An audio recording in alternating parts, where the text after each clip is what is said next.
Hello. Ready? Assalamu alaikum, students. Are you there? I want you. I want your attendance. Kindly text me. सारे लोग आ जाएं तो फिर हम लोग लेक्चर शुरू करते हैं. That's good. So how कैसे हैं आप लोग? How are you?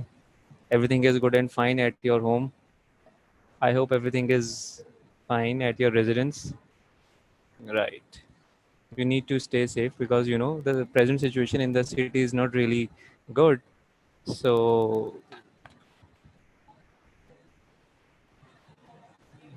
okay. College याद आ रहा है. कॉलेज भी हम खोल देंगे इंशाल्लाह ताला जल्दी. आप लोग लेक्चर्स ज़रा अच्छी तरह फॉलो करें. Then you have exam in that. So अब तक के लेक्चर समझ आए सबको? हमने जो क्लास 1 पढ़ाई है, 2 है, 3 है, क्योंकि आज आप लोगों का छोटा सा 2 मिनट का टेस्ट भी होएगा in the end. So I hope you are not going to disappoint me. What do you think? Principal साहब हमारे साथ हैं. He is a convener.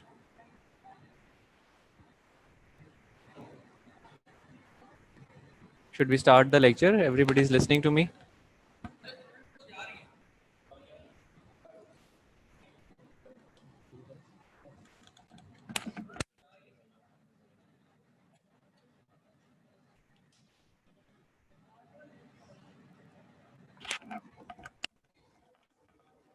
Okay, everybody is listening.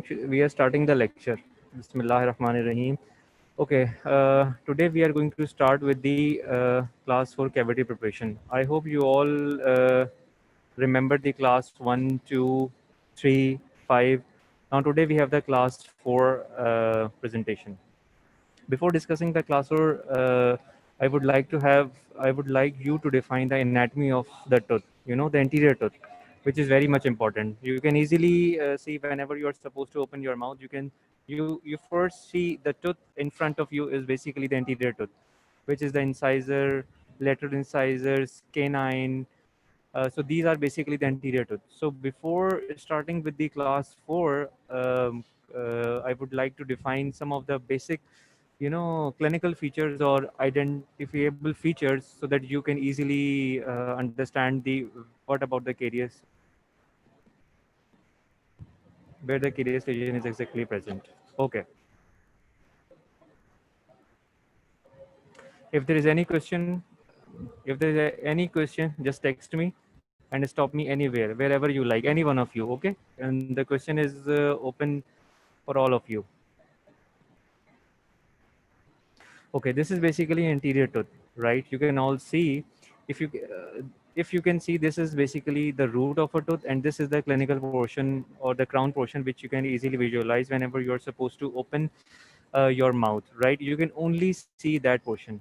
This it has some of the basic features, this round curvature, it defines something, this root, and this is the crown portion, right?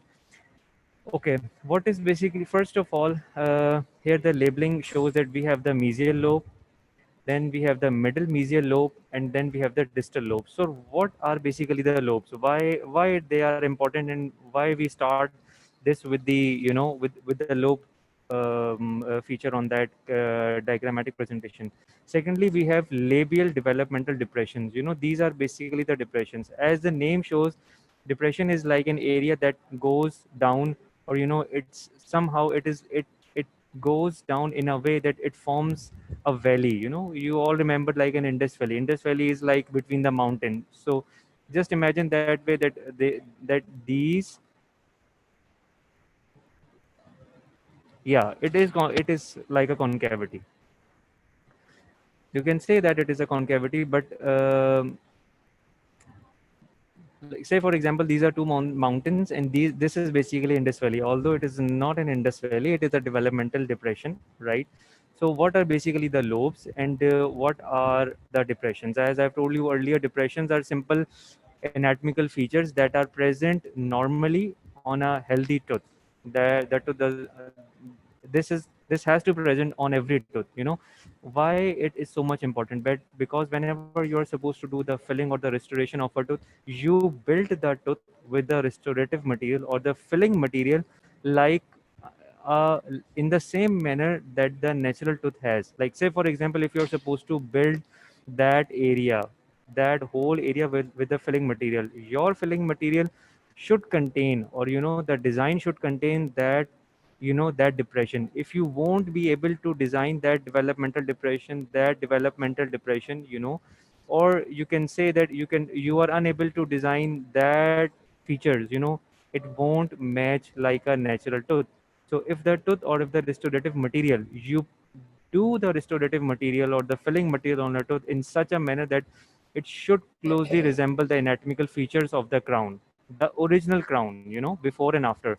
So this is basically the art in the dentistry, especially in the operative dentistry. Okay. Uh,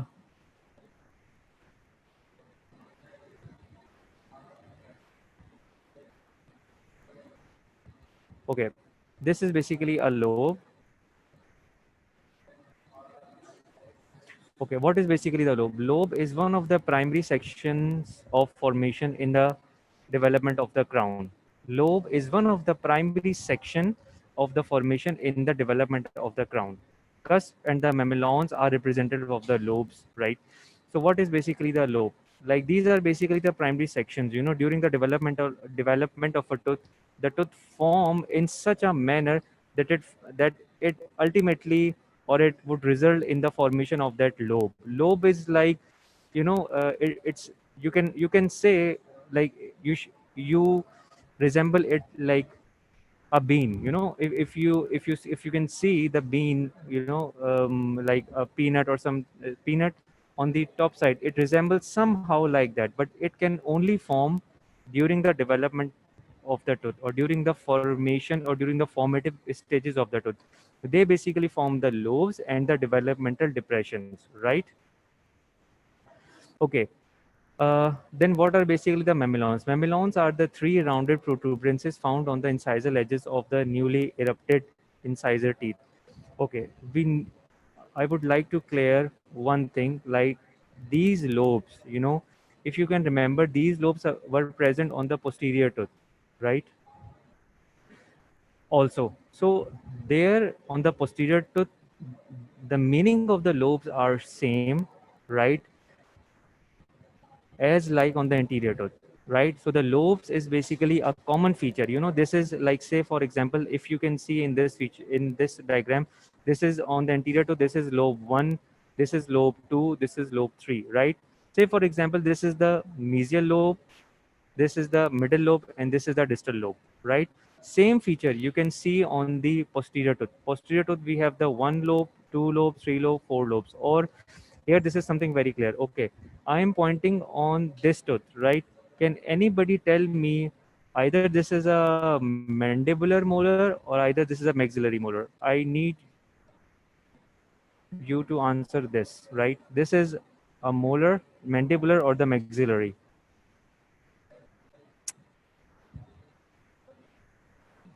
This is the mandibular molar or the maxillary molar?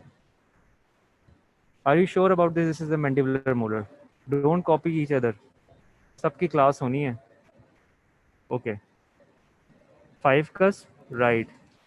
Excellent. And what about this? What about this? Mandibular first molar. It could, okay, that's fine. Okay, and what about this tooth? Okay.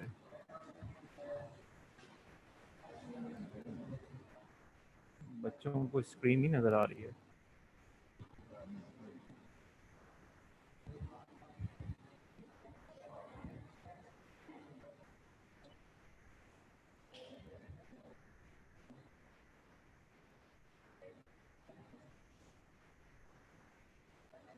बच्चों को screen visible नहीं है.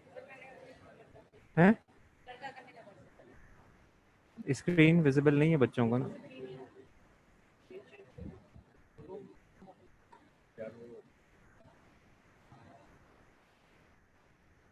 ये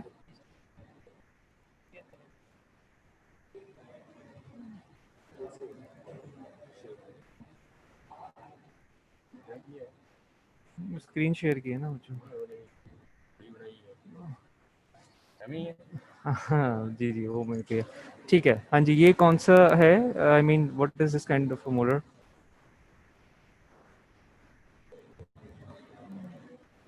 maxillary है। ठीक है, maxillary कौन सा है? फर्स्ट मोलर है मैक्सिलरी। Are you sure? हम आगे चलें? ठीक है। अच्छा, ये क्या है? Like this is what? Either this is premolar, maxillary या मैंडिबुलर? प्रीमोलर तो है। This I know this is a premolar. Either this is mandibular और आइदर दिस इज मैक्सिलरी।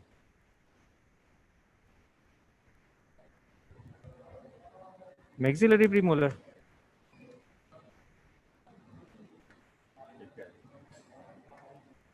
अच्छा ठीक है।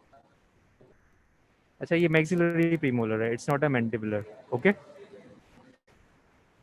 ओके। अच्छा, हम थोड़ा सा अब आगे चलते हैं। ठीक है, हमने लोब्स का हम we have I have already told you about the lobes, right?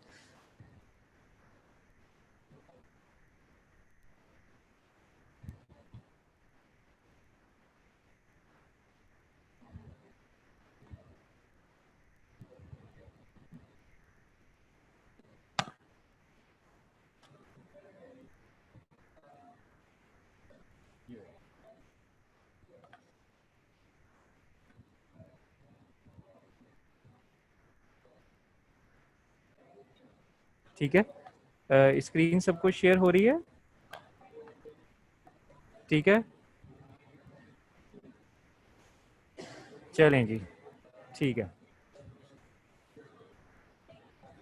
अच्छा, now what are the basically mamelons? Mamelons are the three rounded protuberance found on the incisal edges of the newly erupted teeth. So this is something very clear that mamelons are only present on the anterior tooth, right? These mamelons won't be present on the posterior tooth because these are basically the protuberances.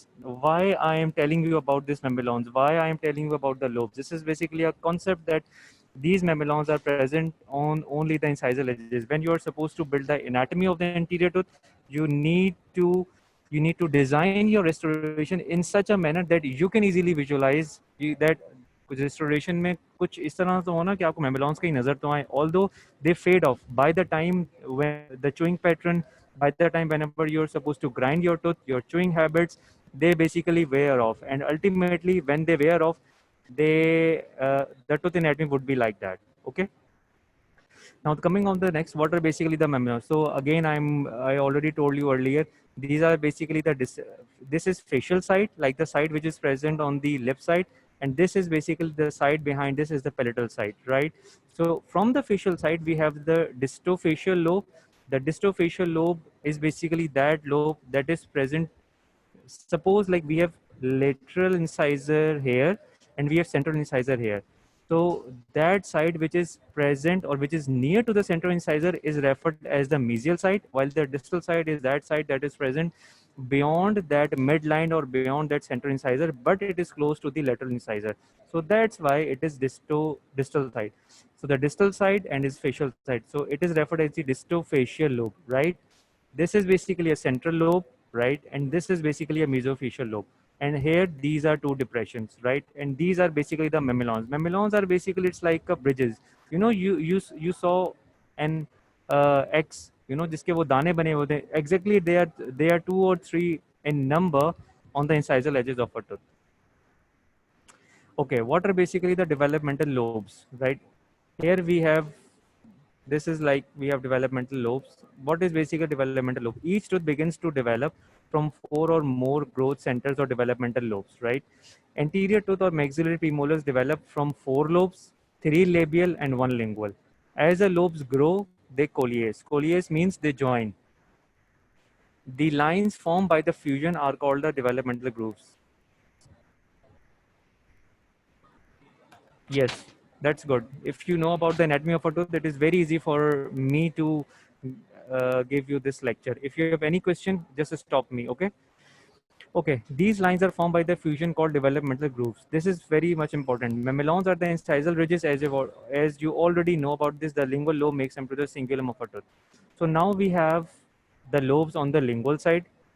which basically forms the cingulum of a tooth. I'll define you, show you the what is cingulum, right, of a tooth, and this is something very clear that lobes are on the facial side. Like in this diagram, we have 1, 2, 3 lobes on the facial side. One is denoted as the distrofacial, central, and the mesial, and the last lobe is on the lingual side. And the lingual side of the lobe basically forms, or it leads to the cingulum of the tooth on the palatal side, right? And what are basically these developmental grooves, right? I'm talking about these labial developmental groups. How they form? Uh, as the lobes grow, they coalesce. That means they, according to the statement, when these lobes, 1, 2, 3, they basically grow, they join each other. They join in such a manner, they join in such a manner that they basically forms a depression in the tooth. Clear? This is like, say for example, if the mesial lobe and the middle labial lobe, they basically form, and during that formation they basically merge with each other, or they coalesce with each other, and they basically forms a depression. So this depression is referred as the developmental depression, right? Okay. Now again, the some of the definition of the lobe. Dental lobe is one of the primary centers of the growth and calcification that present during the cusp formation and the cingulum and the.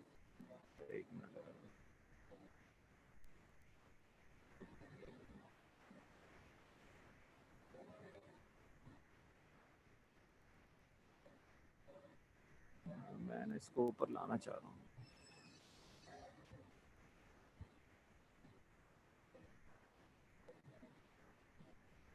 Okay.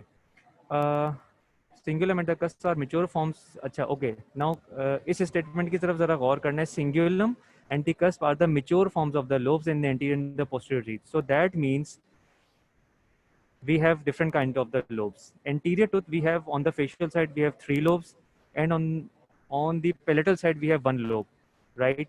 So on the anterior tooth, these lobes basically forms the cingulum. Only the lobe on the palatal side forms the cingulum. Please, cingulum is present on the palatal side. It is not present on the labial side. Don't confuse with it, right? And how the cusp are basically formed? These cusps are basically during the formation of the tooth, they are basically lobes. They join. When they join, they form the developmental or the depressions, and they form the cusp. So the cusp and the cingulum, they basically are the are the end product of the formation of the lobes. Okay, is everything is clear about that? And mamelons are basically the developmental rounded projections. These are 1, 2, 3. You can only see these mamelons on the newly erupted incisor teeth, because as the chewing pattern increases, as the individual start chewing hard food, they wear off, and when they wear off, they basically forms that straight edge, right? Okay. Now everything is clear about that up till now. Mamelons, cusp, cingulum, lobes, and anterior tooth, posterior tooth. Okay. Now we are moving forward.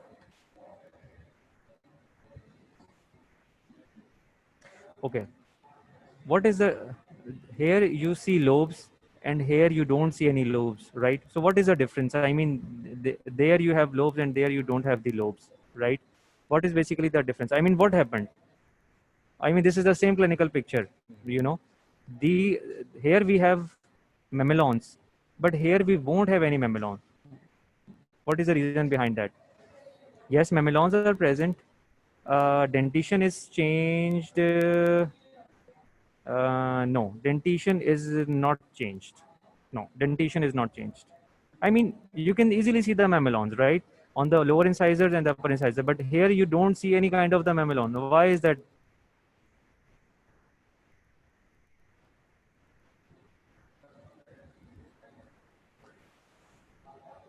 Okay. Yes, they are newly erupted into the lobes, and after the years, very good, excellent, very good. Now this is the concept, like by the time and by the years when these mamelons, they basically wear off, and after when they wear off, they basically form the straight incisal edges, right? Excellent. Okay, so this is the clinical picture. Now, हम इसमें yes, after the years, due to the friction or due to the chewing pattern, they basically wear off, and when they wear off, they basically form the straight line. Okay, that's fine. Now, this is the clinical picture. We have the labial view. Labial view means, I'm sure you all know that this is the lingual view. Lingual means the palatal view. This is the distal side, and this is the mesial side. Okay, mamelons, I have already told you, like, okay, here we have two new things. The first is the incisal angle, right? This is the distal incisal angle. This is the mesial incisal angle. Mark my words, I am pronouncing the words angle, right? It's an angle, it's not an edge. Please try to understand this thing. And second is the imbrication lines. You all know the marginal ridges previously and the cingulum. So three new things: cingulum, imbrication lines, incisal angles, and the height of the contour. Now, four new things in the anatomy. Cingulum, I hope how the cingulum forms. How the cingulum forms. I have already just mentioned how the cingulum forms on the palatal side. Which structure is responsible to form the cingulum of the palatal side of the tooth? First, you need to answer me, then I'll move forward. Hurry up. Which structure forms a cingulum? Excellent. Excellent. Okay, okay, I got the answer.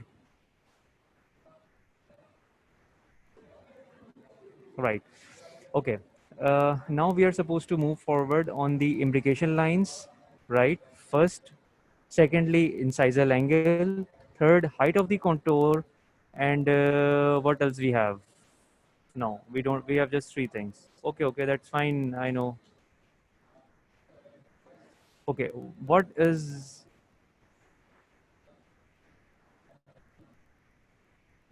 Yes, we have cervical line. Okay, that's fine.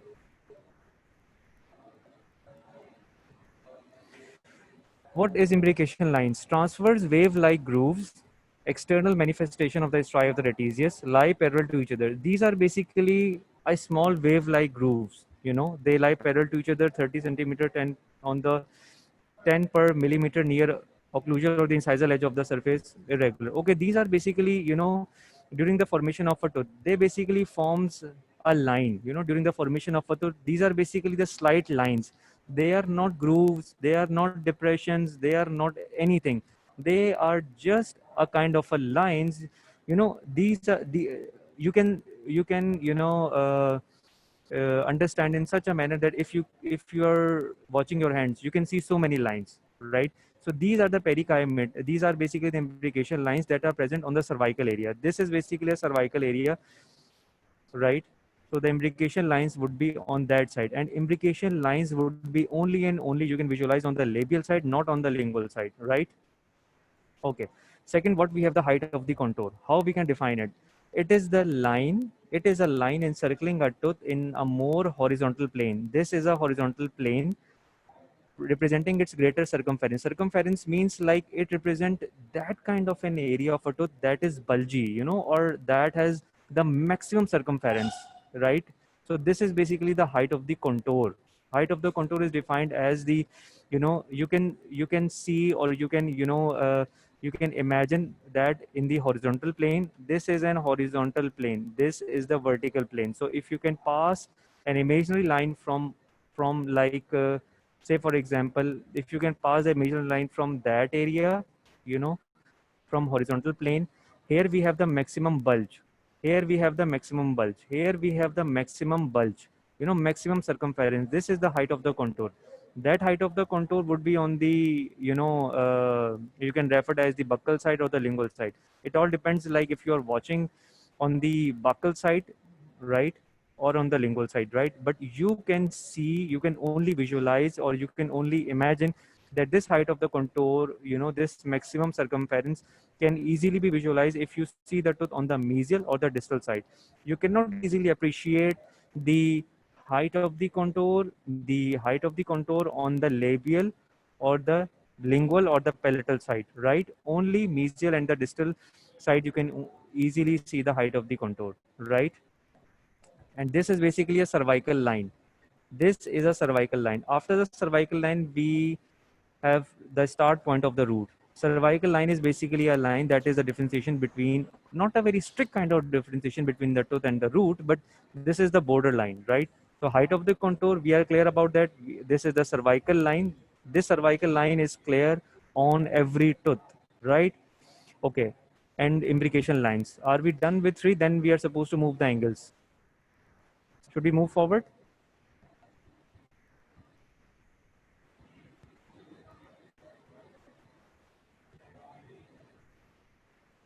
Okay. Now, this is basically a line and the point angle. What is basically a line and the point angle? You know, these kind of, I'm talking about these angles, right? What is basically an angle? Okay. Here we have line and the point angles. What is basically a line and the point angle? It is very, very easy, right? Like say, for example, when the two surfaces meet, you know, this is, we can refer to as the line angle. And if the three surfaces meet, this is the point angle. Like say, for example, if a tooth have a junction of two surfaces, this is, we have line angle. And if the tooth, we have the three point junction, we have the point angle, right?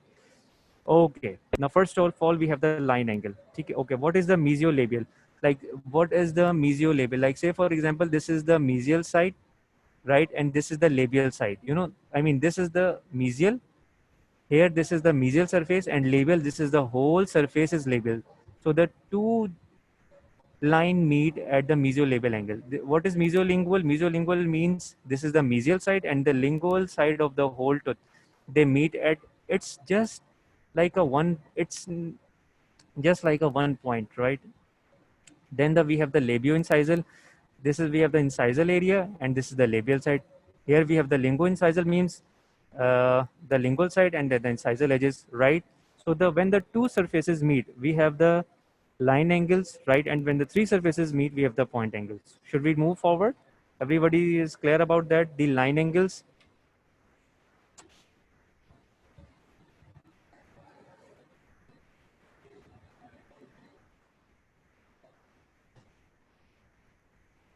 Okay.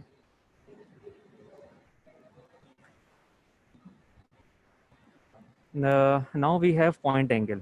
Point angle means, by definition, we have 3 point junction. Like say, for example, mesio, labio, incisal. Like this is the whole is the mesial side, right? Sorry, this is the mesial side. You know, this is the as the name shows, this is the mesial side. This whole is the labial side, and this point we have 3 point junction: incisal, mesial, and labial, right? What is mesiolingual? Like this is the mesial side, this whole is the lingual side, and this is the incisal side. This is the mesio-lingo-incisal point angle, right? So the 3 point junction on the anterior tooth, we have these point angles, right? Okay, here the diagram, we have so many things, right? If like say, for example, we started with the, this is lingo-incisal. Lingo-incisal is basically a line angle or the point angle? ये figure ठीक है जिसके अंदर इन्होंने बताया कि जी ये लिंगो incisal जो है वो लाइन एंगल है, ये ठीक बताया इन्होंने? Students, you need to answer me. We need to wind up the lecture. Are you all with me?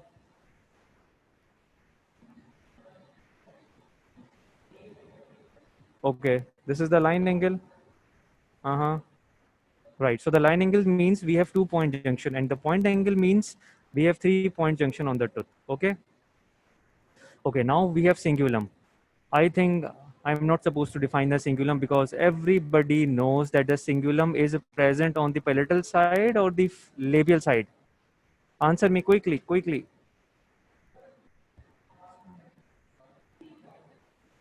Cingulum is present on the labial side or the lingual or the palatal side? Palatal lingual. Okay. Is there is any difference between the lingual and the palatal side? Is there any difference between the lingual and the palatal side? No? Okay. Right. Okay. There is a slight difference. Like if, say, for example, If we are supposed to, palatal side is basically that side of a tooth which is mostly confined to the uh, palatal area, the maxillary jaw. But if when you're supposed to talk about the mandibular area, then it is basically a lingual side, because lingual means tongue, right? So this is basically, the playing, it's like a playing games with the same term. Yes, this is right. This is right. Okay. Okay, now answer me, which lobe is responsible to form the cingulum, and why cingulum is very okay. Why cingulum is okay. Here we have what we have. I am denoting the point. What is basically this line? What is basically this line? Just answer me. What is basically this line? What is basically this line? Don't see the circle. What is basically this protuberance? No, no, no, no. It's not a cingulum. I told you, yes, this is basically a contour. This is basically a contour. Yes, this is the height of the contour, and this is the cingulum. Try to understand the difference between these two structures. This is basically the height of the contour, the maximum bulge. Don't see the diagram, right? You need to just use your common sense. This is basically a cingulum area. This was like, this is basically, previously formed during the development stage by the lingual lobe. Yes? Okay, that's great. Now we are supposed to move forward.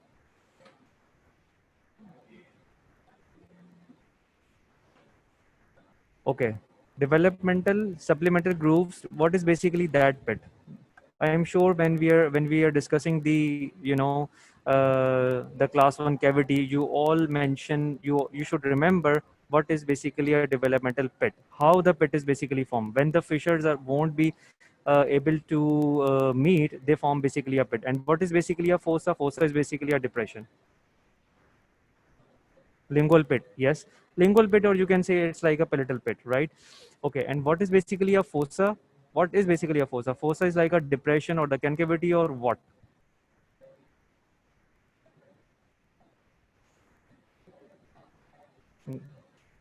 Yes, it is.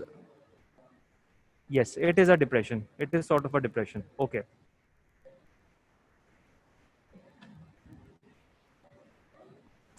Okay, now this is the class 4 cavity. Okay, like say for example, in that clinical picture, what is the most evident feature on that tooth, and that is not present on in that tooth. What is present in that tooth and what is not present in that tooth? You need to answer me fast, guys.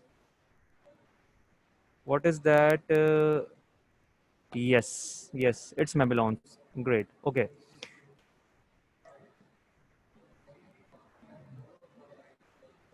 Now, this is the class 4 cavity. What is basically class 4 cavity? Lesions involving the proximal aspects of the incisors involves or require removal of the incisal edge or the incisor. It's not an edge, it's an incisal angle. So please don't confuse with that word. This is by definition, it should be incisal angle, not the edge, right? Like say, for example, if the restorative material of the tooth break down or the carious lesion in such a manner that it involves that incisal angle, that incisal angle, then we can refer it as the class 4. Okay, right?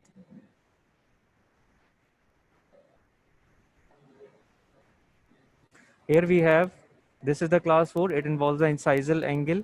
It involves the incisal angle.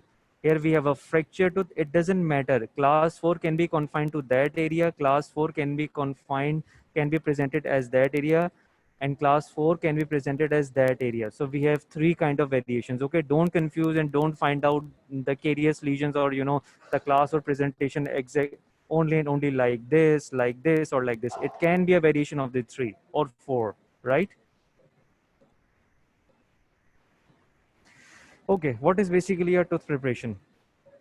Tooth preparation is the make what we are discussing that tooth preparation from the last, like I guess like 3 4 uh, weeks, or since Ramzan we have discussed like the class 1 2 3 5, and now here we have 4.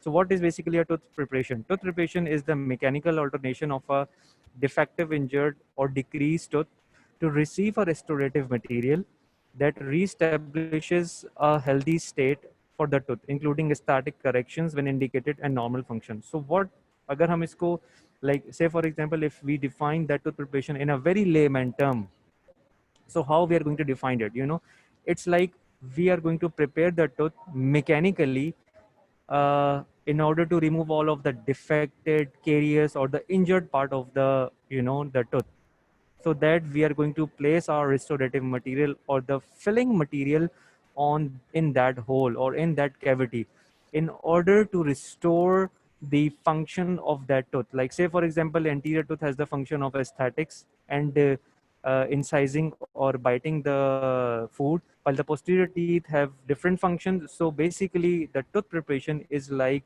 the main aim of the tooth preparation is like to mechanically remove all the caries, the fractured, the diseased, or the injured part of the tooth. And then we fill that hole or the cavity with a restorative material so that the tooth establishes its main function, right? So this is the main aim, or this is the definition of a tooth preparation. You need to understand that tooth preparation because this is something very important. We frequently ask this question by the students in exam. So that's why these lectures are very much important.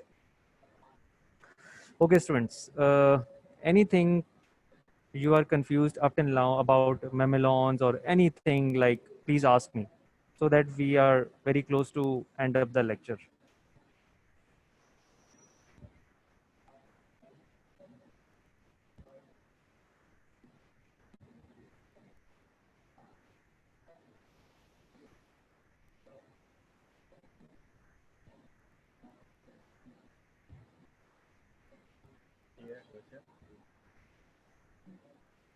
Wait.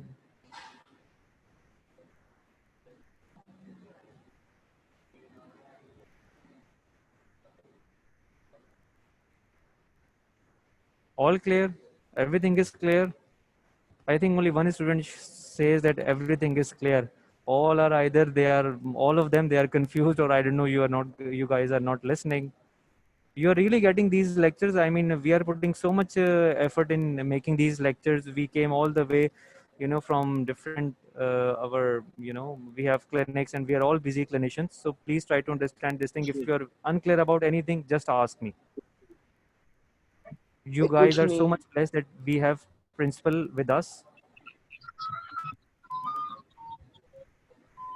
Okay. Should we move forward?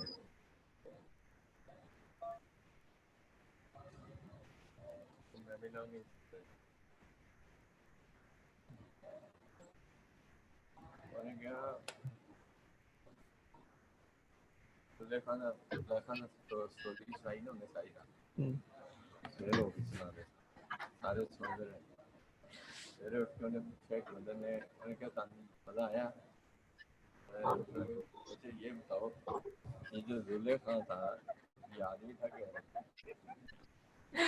Right.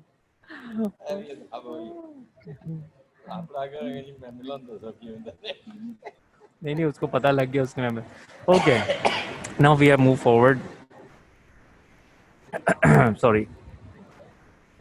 So these are basically the cardinal steps for the cavity preparation. I hope you have already engulfed these of some of the steps. Like first of all, we have the outline form or the initial depth. Outline form is basically a roadmap. There must be an outline form. There must be a roadmap. There must be a design by which you are going to design a cavity, right? So this is basically an outline form, and that includes the initial depth, or the shape of the cavity. So all these includes in the outline form. How does the cavity looks like? Secondly, we have the resistance and the retention form. Okay, I'm sure, what is basically resistance form? Now tell me about this. Like after giving you so much lectures on the resistance, what is basically a resistance form in one word or in two words, right? Any one of you. I want you to answer. All of them. All of you, sorry.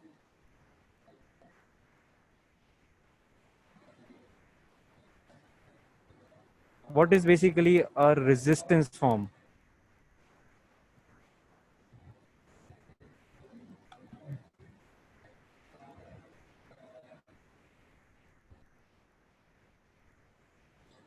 Students, we are not supposed to proceed if you are not clear about this resistance form. What is basically a resistance form?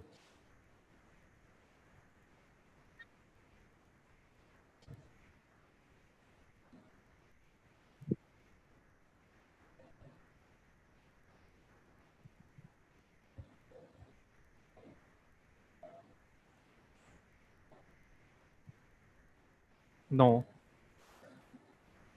Prevent rotational movement of the casting. It nahi. No, neither it is like a shape of a tooth. What is basically a resistance form? Why we are establishing the resistance form in the tooth?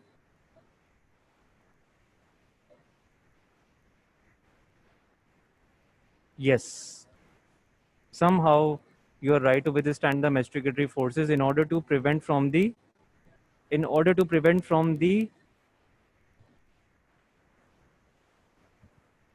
what does these masticatory stresses produce the tooth? Yes, in order to prevent the tooth from the fracture.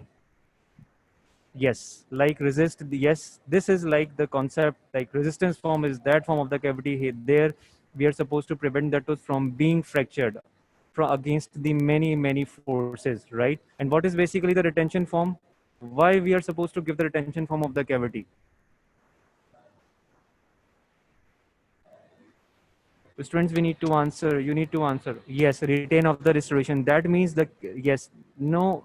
It is a design feature, right? But the main concept is the retention of the restoration in that area, right? Okay. Now we are moving forward. And what is basically the convenience form of form of a tooth that you can easily visualize how what about your plan, how you design the cavity, how you can examine the cavity and you can put the restorative material easily in that in that hole, right? And after that we have the removal of the all of the caries lesion, we have finishing the margin. Then when we have the cavity toilet means we are supposed to clean all the mud which we have created previously from our from our birds or the any other manual instrumentation. Now what are the class 4 cavities? In these cavities, caries involves the incisal proximal angle. Again, it's an angle, it's not an edge. Please don't mistake that. In the on the anterior of the anterior tooth, the principles of the cavity design are the same in the cavity and the permanent tooth. Like say for example, you're supposed to take the 330L burr or any round burr or any taper fisher burr, right? You're supposed to design the cavity in such a manner that it involves the incisal angle, right? And here we have the cavity design. In that, you're only supposed to remove the carious lesion of the anterior tooth. No other, retention or the resistance features as such would be required mechanically, right, by the for the anterior tooth because on the anterior tooth we mostly done the tooth color restorative materials and the tooth color restorative materials their resistance. You need to listen this very carefully, right? For the anterior tooth and for the tooth clutter restorations, their retention and their resistance depends on the quality of the enamel and the dentine. They like the composites is a choice of the material. So for that, we won't need any kind of special features for the retention and the resistance in the anterior tooth, like we have previously in the class 2 or class 1. We prepared the proximal bevels, we prepared the dovetails, we went for the the retention locks and the grooves. So we are not supposed to do not any kind of thing with these cavities, right? Okay, we have two kinds of class for preparation. First of all, we have beveled conventional, and second we have modified. What is basically a bevel? Bevel is basically a that area like we are supposed to increase the surface area. Okay, for the restorative material for the anterior tooth, the white colored restorative materials composites, they basically requires more and more surface area. What is basically the advantage of the for gaining the surface area? First, we can achieve the aesthetics, and the second, we can achieve the we can somehow prevent the tooth from being fractured. So this is basic. So this is the point of using these beveled preparations, right? Modified preparations, we just prepare the tooth surface in such a manner that it only removes the carious lesions, not any other kind of a tooth or any other features. So as you can see from this is the okay, I'm going to ask you this thing. What is this line? What is this line? This line.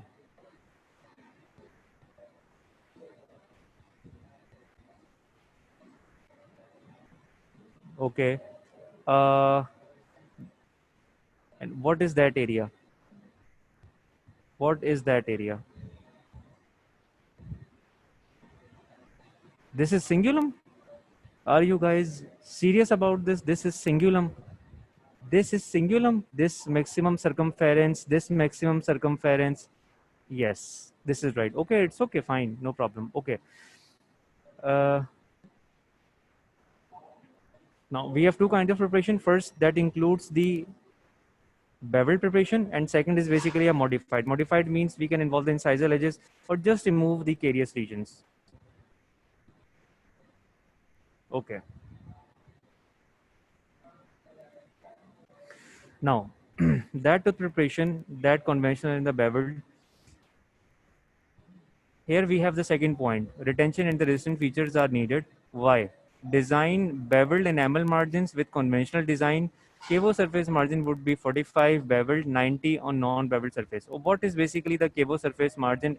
Here, this cavo surface margin, this beveling, why they are important and why the retention and the resistance features. Now coming on that figure, like say for example, this is the area or this is the surface on no okay on that figure, this is the surface we planned that we are supposed to put the bevel. So the bevel increases the somehow the resistance or the retention features, right? So the interior tooth bevel is something really important.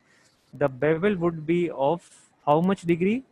The bevel would be of 45-degree bevel, right? And 90-degree on the non-bevel margins. Like say for example, it would be 45. Now how we are going to place the 45-degree? It is very difficult for to measure. We just place the burr, we just move the burr in that manner. Like say for example, this is the burr and we are supposed to move like that way. So that's somehow we produce the 45-degree bevel. Okay, in that beveling the cavo surface margin, the first bevel should be at 45-degree using a flame shaped diamond. You know, flame shaped diamond burr. This bevel removes any frebrile enamel, right? What is basically, what is the, you know, the purpose of the bevel is to remove any of the fragile or any of the weakened enamel, and the bevel or the, you know, the cross surface area would be produced on that area, right? And the second bevel, shallow scallop bevel, may be placed primarily to aid in blending the composite into the tooth structure. So there we have two bevels. The width of the bevel would be 0.25 to 2.0, right? Okay. Now the concept, we have two bevel. The first bevel, like say for example, if we place the bevel in that area, this is the first bevel. It basically removes the weakened tooth structure, weakened enamel, right? That first bevel is not responsible for the blending of the composite. Like say for example, if you place the bevel of you know, it's like 0.25 or 0.50 millimeter, it's fine. But the second bevel, that second bevel is very much important, because that second bevel basically blend, you know what is blending? Blending is like say for example, if you place the composite or the white color restorative material on the tooth, it blend or it match with the tooth colored structure. So this is basically a blending. So that second bevel is basically help you in the blending of the you know, the composite to the tooth structure. Okay. uh, these are basically the composites. You know, this is okay, you need to read that slide very carefully. Composites are basically the material of the choice for the anterior teeth. They basically improve the retention resistance form, and their retention and resistance basically depends on the micromechanical bonding between the etched and prime prepared tooth surface and the composite resin, providing enamel bevels. Okay, here now we have cleared that for the class 4 cavities, right? We are supposed to do the composite because it is the tooth colored white restorative material, first of all. And resistance and the retention basically for the composite depends on the micromechanical bonding between the etched and the prime prepared tooth surface and the composite resin. The purpose of the first bevel and second bevel is very much clear. The purpose of the first bevel is to remove any of the fragile enamel, while the second bevel, the purpose of the second bevel is to blend the composite into the tooth structure, right? So the retention and the resistance again for the anterior tooth is depend on the restorative material, which is a composite, and in addition to that composite, retention and the resistance depend on the micromechanical bonding of that material to the tooth structure. Don't confuse with the composite with the beveling. Beveling is an important step. Composite is the restorative material. Restorative material, the bonding of the restorative material depends on the quality of the enamel and quality of the enamel, the etched surface, right? Okay, are we clear about this point?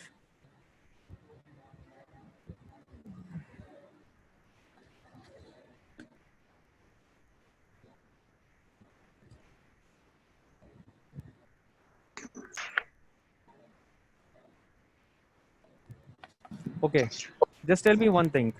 What is the purpose of why we are supposed to place the bevel on the anterior tooth? Like say for example in class 3, what is the purpose of placing a bevel in the class 3? हम देते भी हैं class 3 में bevel. Say for example if we are doing the composite, what is the purpose? Class 3 के अंदर पूछ रहा हूँ, 4 के अंदर नहीं.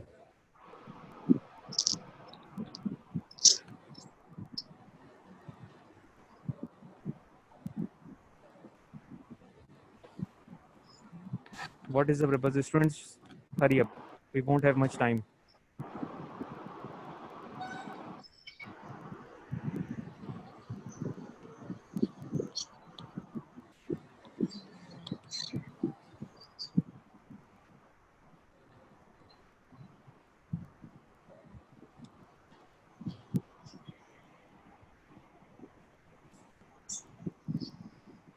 What is the purpose of placing the bevel in the class 3?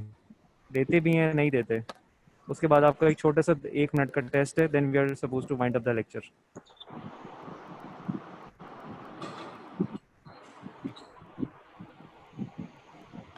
Nobody is answering me.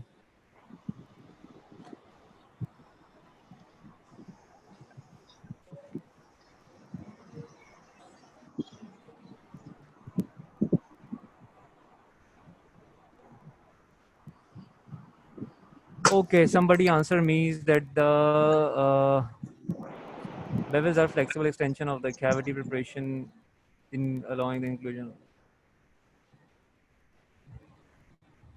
Okay, that's fine. I know this is the bevel, right? Yes, it is used, right? Okay. In the next slide, like say for example, okay, what is this cavity?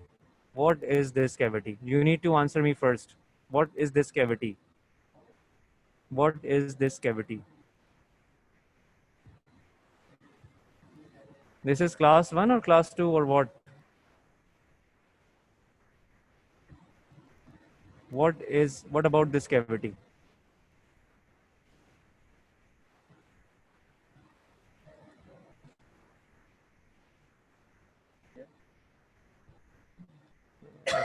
अभी आ रहे हैं messages.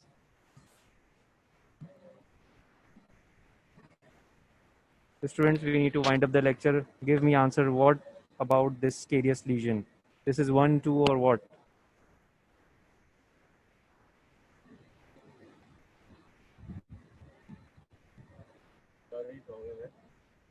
नहीं आ रहे हैं. They are just. Are you serious? This is class 4. I mean, you guys just yes. Only one students. Only one. मुझे सिर्फ 2 students के answer ठीक लगे हैं. For God's sake, for God's sake. Usama ने सही कहा है. Tareem is right. Usama is right. Manur is right. Bilal is right. Yeah, you're not supposed to copy each other, right? You need to clear the concept. Okay, you need to stop over here right now. Okay, what is this carious lesion? Or what about that fractured part, right? How you are going to denote, or what about this cavity? Don't copy each other.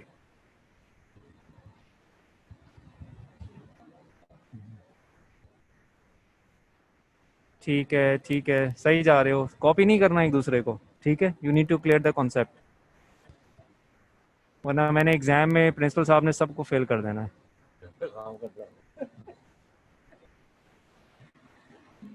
ठीक है, that's fine. Okay, and the last one, what about that cavity? This is a silver kind of a filling. Say for example, if this is a cavity, what is this cavity? Is this a cavity or this is a restorative? I know this is a restorative material, but say for example, if there's a cavity over here, then what kind of cavity we have? It's not class 1, Bilal. Ramza, beta ये class 1 नहीं है. Hansa, you are right. Don't copy each other. Copy नहीं करनी है. You need to clear the concept. Okay. बस ये 4 बच्चे सुन रहे हैं, बाकी सो रहे हैं.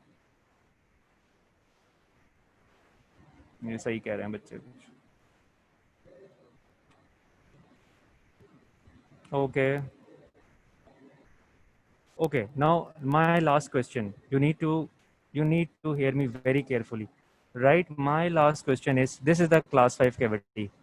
This is a natural tooth. This is a filled tooth, right? Is this a natural tooth? Is this a natural tooth? Is this a natural tooth? Or this is a amalgam, right? Is this a natural tooth or it's something else?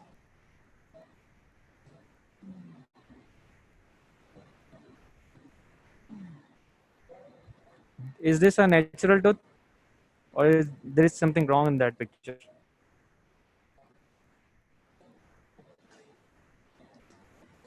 I have got one right answer. What about the others?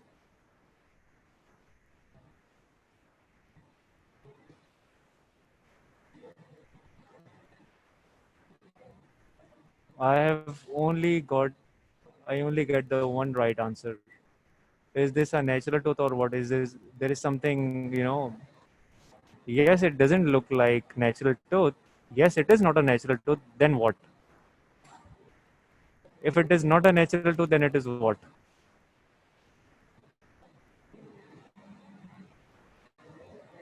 You need to see that area very carefully.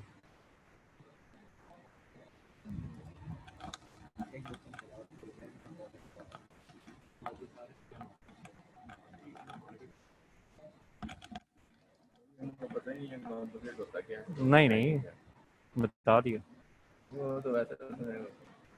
Okay, it's fine. Yeah, it is composite. It is composite. Okay, I am happy that somehow you easily recognize the KDS lesions, right? Okay. Okay, students, inshallah ta'ala, I'll see you next week. If there is any question right now, you can ask me and give me the feedback about that lecture. The principal is with me. No, we won't. We can do the composite, right? We can do the composite and we can do the amalgam. We can do both restorative material. Although amalgam in that area is not very much recommended, but only amalgam is recommended. class 5. Okay, principal sir need to address you, right? You need to listen to him. Hello, my dear students. In class 5 cavities, only amalgam is recommended. But sometimes if we are filling the cavity in anterior teeth, then we are changing it in composite. But it is recommended that when there is a class 5 cavity, this should be filled with the amalgam, not with the composite. So amalgam is the material of choice when we are working on this class 5 cavity. Remember this. But when there is some hazards for us to go for a color matching in the anterior teeth, then we are compromising on this, that we should go for this composite one. All right. Over to you. Okay. Give me the feedback about the lecture that we have given today or anything. सब कुछ समझ आ रहा है? I think give us any kind of suggestion or anything would you like we can add to these lectures.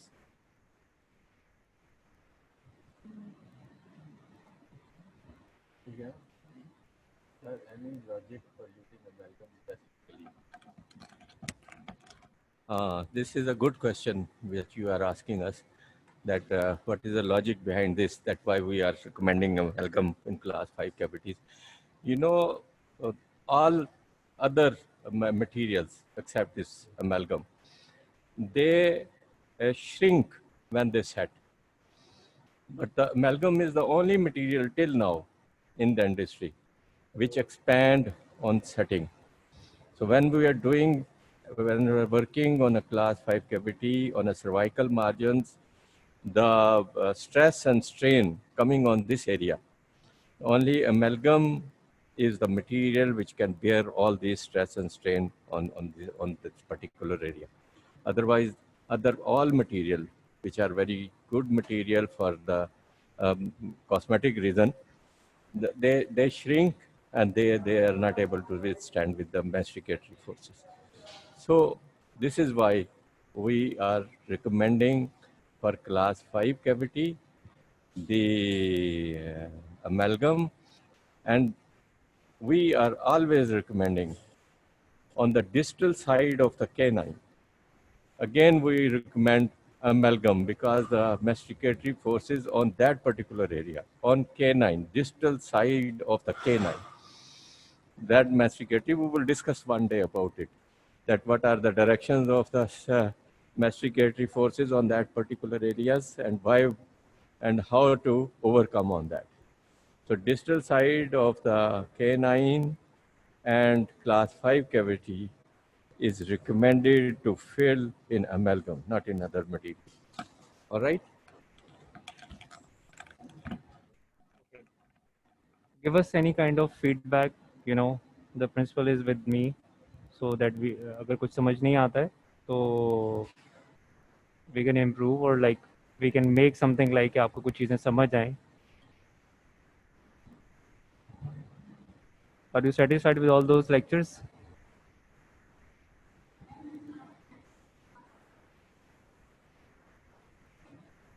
So you appreciate the way we taught you, and you know the way we question you between. So it really helped you to, you know, to understand the lectures.